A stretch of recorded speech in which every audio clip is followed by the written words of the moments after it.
그 이유는 단 하나, 하나님이 날 너무 사랑하시기 때문이래요. 하나님의 사랑을 가졌으니 전부를 가진 것 아닌가요? 주일 예배 설교를 시작하겠습니다. 전부를 가진 사람의 노래란 제목으로 시편 17편의 말씀을 선포하겠습니다. 여호와여 의의 호소를 들으소서. 나의 울부짖음에 주의하소서. 거짓되지 아니한 입술에서 나오는 나의 기도에 귀를 기울이소서. 주께서 나를 판단하시며 주의 눈으로 공평함을 살피소서. 주께서 내 마음을 시험하시고 밤에 내게 오시어서 나를 감찰하셨으나 흠을 찾지 못하셨사오니 내가 결심하고 입으로 범죄하지 아니하리이다. 사람의 행사로 논하면 나는 주의 입술의 말씀을 따라 스스로 삼가서 포악한 자의 길을 가지 아니하였사오며 나의 걸음이 주의 길을 굳게 지키고 실족하지 아니하였나이다. 하나님이여 내게 응답하시겠으므로 내가 불렀사오니 내게 귀를 기울여 내 말을 들으소서. 주께 피하는 자들을 그 일어나 치는 자들에게서 오른손으로 구원하시는 주여, 주의 기이한 사랑을 나타내소서. 나를 눈동자같이 지키시고 주의 날개 그늘 아래에 감추사 내 앞에서 나를 압제하는 악인들과 나의 목숨을 노리는 원수들에게서 벗어나게 하소서. 그들의 마음은 기름에 잠겼으며 그들의 입은 교만하게 말하나이다. 이제 우리가 걸어가는 것을 그들이 애워싸고 노려보고 땅에 넘어뜨리려 하나이다. 그는 그 움킨 것을 찢으려 하는 사자 같으며 은밀한 곳에 엎드린 젊은 사자 같으니이다. 여호와여 일어나 그를 대항하여 넘어뜨리시고 주의 칼로 악인에게서 나의 영혼을 구원하소서. 여호와여 이 세상에 살아있는 동안 그들의 분깃을 받은 사람들에게서 주의 손으로 나를 구하소서. 그들은 주의 제물로 배를 채우고 자녀로 만족하고 그들의 남은 산업을 그들의 어린 아이들에게 물려주는 자니이다. 나는 의로운 중에 주의 얼굴을 배우리니 깰 때에 주의 형상으로 만족하리이다. 이 시의 표제어는 다윗의 기도라고 되어 있어요. 어떠한 케이스인지는 내용을 보고 판단해야 돼요. 내용으로 봐선 악당들의 힘이 강하고 조직적인 힘과 전략에 따라 다윗을 죽이려고 압박하는 상황이에요. 여호와여 의의 호소를 들으소서. 나의 울부짖음에 주의하소서. 거짓되지 아니한 입술에서 나오는 나의 기도에 귀를 기울이소서. 들으소서, 주의하소서, 귀를 기울이소서는 같은 뜻이에요. 내 기도를 들어달란 얘기예요. 내 기도는 어떤 기도예요? 의로운 호소예요. 간절한 울부짖음이에요. 진실된 기도예요. 하나님이 결코 외면하실 수 없는 그런 기도예요. 주께서 나를 판단하시며 주의 눈으로 공평함을 살피소서. 주께서 나를 판단하시며 날 변호하실 분은 주님밖에 없어요 란 뜻이에요. 주의 눈으로 공평함을 살피소서. 주의 눈으로 무엇이 옳은지 봐주세요 란 뜻이에요. 다윗에게는 어린 소년 시절부터 나라를 위해 목숨 걸고 싸운 죄밖에 없잖아요. 어떻게 그를 역적으로 몰아 죽이려 해요? 사람의 판단이 참 잘못됐어요. 사람의 평가가 참 불공평해요. 그래서 사람한테는 못 맡기겠어요. 하나님이 냉정하게 평가해 주셔야 돼요. 너무 억울해서 못 살겠어요. 주께서 내 마음을 시험하시고 밤에 내게 오시어서 나를 감찰하셨으나 흠을 찾지 못하셨사오니 내가 결심하고 입으로 범죄하지 아니하리이다. 하나님께서 은밀하게 나를 조사하셨어요. 겉과 속을 샅샅이. 근데 나한테서 nothing, 아무것도 찾지 못하셨어요. 그래서 나는 결심했어요. 입술로도 죄짓지 않기로. 사람의 행사로 논하면 나는 주의 입술의 말씀을 따라 스스로 삼가서 포악한 자의 길을 가지 아니하였사오며 말 한마디로 천냥빚을 갚아요. 말만 삼가도 90%의 죄를 막을 수 있어요. 욕하고 싶은 게 있으면 기도로 하나님께 이르는 게 나아요. 무슨 욕을 해도 우리 하나님은 탓하지 않으시니까 내 얘기 다 들어주시니까. 나의 고름이 주의 길을 굳게 지키고 실족하지 아니하였나이다. 빙하 지역을 걸어갈 때 가장 위험한 게 크레바스예요. 땅 사이에 갈라진 틈이 있는데 거기에 빠지면 천길 낭떠러지로 몇 초 만에 도달할 수 있어요. 근데 겉은 눈으로 덮여 있어 가늠할 수 없어요. 그때 가장 좋은 전략은 앞사람의 발자국만 밟고 가는 거예요. 주의 길은 나의 앞선 발자국이에요. 거기만 따라가면 안전해요. 그래서 다윗은 하나님이 지시하시고 인도하시는 길로만 걸었어요. 하나님이 내게 응답하시겠으므로 내가 불렀사오니 내게 귀를 기울여 내 말을 들으소서. 내가 이렇게 한 발 한 발 하나님이 인도하시는 길로만 걸으면 하나님은 내가 무슨 말을 해도 들으시고 내 기도에 반드시 응답하세요. 죽게 피하는 자들을 그 일어나 치는 자들에게서 오른손으로 구원하시는 주여, 주의 기이한 사랑을 나타내소서. 죽게 피하는 자들은 힘이 없어 기도밖에는 할 수 있는 게 없는 사회적 약자들이에요. 강자가 치면 맞는 수밖에 없어요. 강자의 공격을 피할 수 있도록 하나님께서 구원해 주셔야 해요. 이들에겐 기적이 필요해요. 이걸 다윗은 주의 기이한 사랑이라 했어요. 우리 모두에겐 기적 같은 사랑이 필요해요. 나를 눈동자같이 지키시고 주의 날개 그늘 아래에 감추사. 그 사랑은 변함없는 사랑이고 결코 실패하지 않는 사랑. 그 사랑만 있으면 우리는 안전해요. 어떤 공격도 우리를 털끝 하나 건드리지 못해요. 내 앞에서 나를 압제하는 악인들과 나의 목숨을 누리는 원수들에게서 벗어나게 하소서.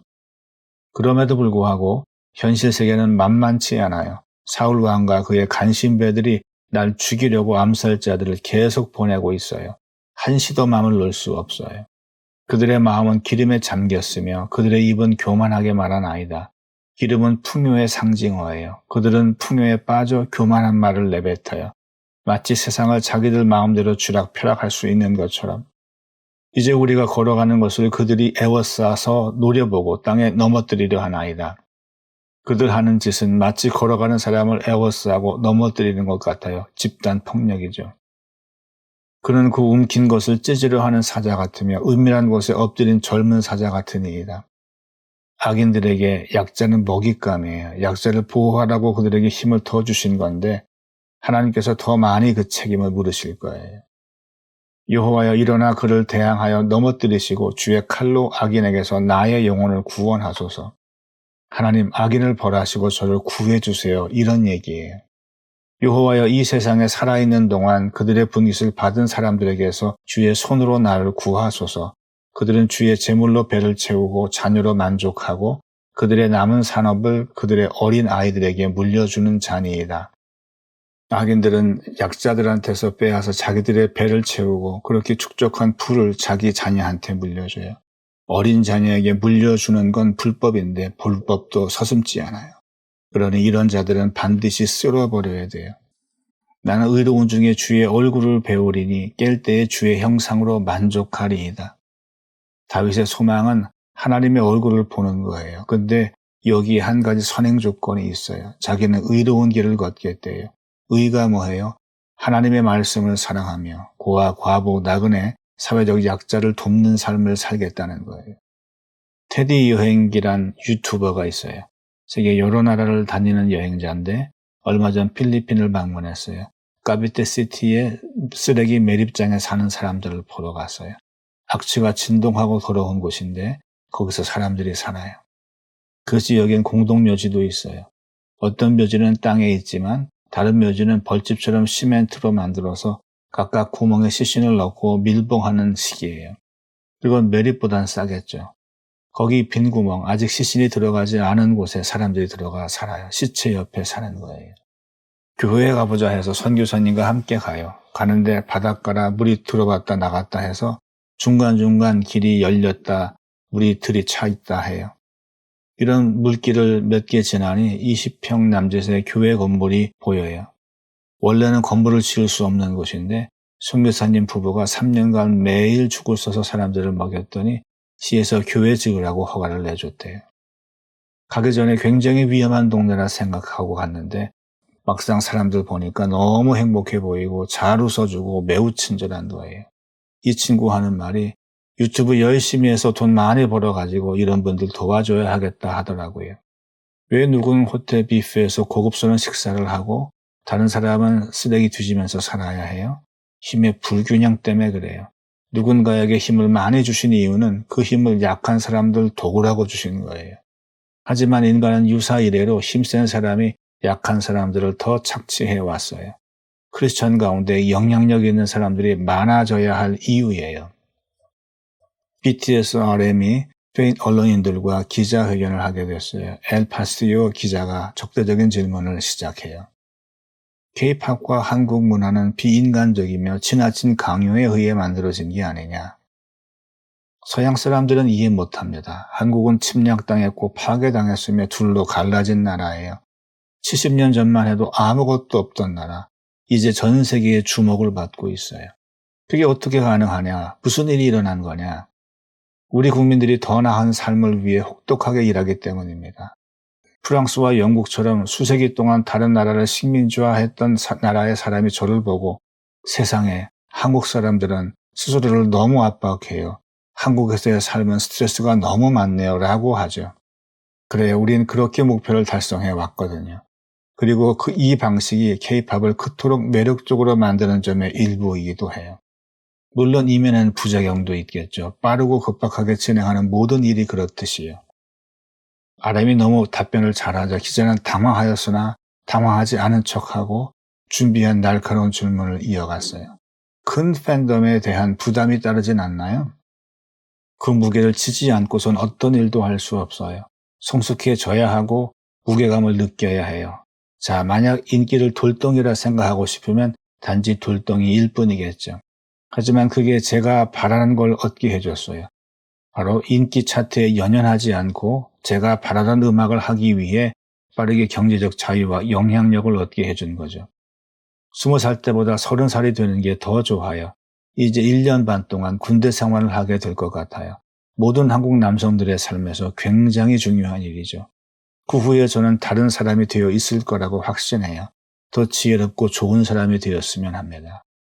까려고 바짝 준비했던 스페인 기자가 감동받고 끝난 인터뷰였어요. BTS RM 한 명이 세상 사람들로 하여금 한국을 두려워하고 존경하게 만들었다고 생각돼요. 다윗은 의로운 청년이었어요. 자기의 뿌리를 알고 하나님을 알고 백성을 사랑했어요.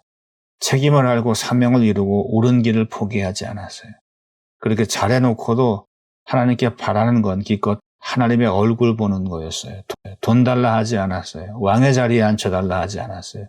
단지 하나님의 얼굴 비스무리한 형상만이라도 볼 수 있다면 만족하겠다 했어요. 아무것도 바라지 않고 오직 하나님만 바라자 하나님께서는 그에게 전부를 주셨어요. 아니, 전부가 되어 주셨어요. 손명희 시인이 쓰고 최덕신 씨가 작곡한 노래가 있어요. 나의 노래가 되시는 하나님을 내가 종일토록 찬양하면 그가 나를 사랑하시기 때문에 내가 그를 먼저 사랑한 건 아니요. 나를 그가 먼저 사랑하시고 그의 사랑은 영원토록 변치 않아서 나를 사랑하시니 내가 가장 좋은 것으로 그에게 드리고 싶어라. 손명희 시인은 그 흔한 건강조차도 갖지 못하고 태어났는데요. 하나님의 사랑을 이렇게 찬양하고 있어요. 그 이유는 단 하나, 하나님이 날 너무 사랑하시기 때문이래요. 하나님의 사랑을 가졌으니 전부를 가진 것 아닌가요?